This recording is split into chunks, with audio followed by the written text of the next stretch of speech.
Hi everyone.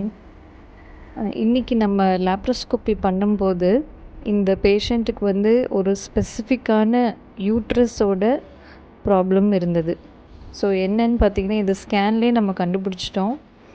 But இந்த பேஷண்ட்க்கு வந்து வேறு ஏதாவது அந்த யூட்ரஸ் தவிர வேறு ஏதாவது ஃபேக்டர்ஸ் வந்து அதனால் அவங்க கன்சீவ் ஆகலையான்றதுக்காக டயக்னோஸ்டிக் லேப்ரோஸ்கோப்பி அண்ட் ஹிஸ்ட்ரோஸ்கோப்பி பண்ணியிருந்தோம். ஸோ இதில் என்ன பார்த்திங்கன்னா, யூட்ரஸ் வந்து ரைட் சைடுக்காக டில்ட்டடாக இருக்குது அண்ட் அந்த ரைட் டியூப் வந்து நல்ல யூட்ரஸோட அட்டாச்சாக இருக்குது, ரைட் ஓவரி நார்மலாக இருக்குது.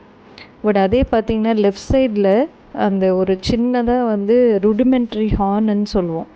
ஸோ அந்த மாதிரி ஒரு யூட்ரஸை சின்ன சைஸில் ஒன்று பார்க்கலாம். அது பக்கத்தில் வந்து அந்த லெஃப்ட் டியூபும் ஓவரி நார்மலாக இருக்குது. பட் லெஃப்ட் டியூப் வந்து டைரெக்டாக யூட்ரஸோட கனெக்ஷன் கிடையாது. ஸோ இந்த கண்டிஷன் பேர் வந்து bicornuate uterus with the rudimentary left horn. நார்மலாக வந்து யூட்ரஸோட ஷேப் ஒரு ட்ரையாங்குலராக இருக்கும். ஸோ இன்வெர்ட்டட் ட்ரையாங்கிள் மாதிரி இருக்கும். அந்த ஷேப் வந்து இங்கே மாறி இருக்கும்.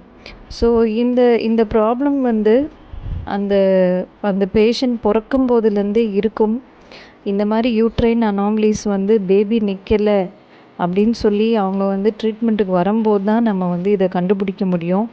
அண்ட் இதை நம்ம பேசிக் 2D ஸ்கேன்லேயே தாராளமாக கண்டுபிடிக்கலாம். பட் இந்த மாதிரி பேஷண்ட்ஸ் கன்சீவ் ஆகலை அப்படின்னா next step is laparoscopy. Thank you so much.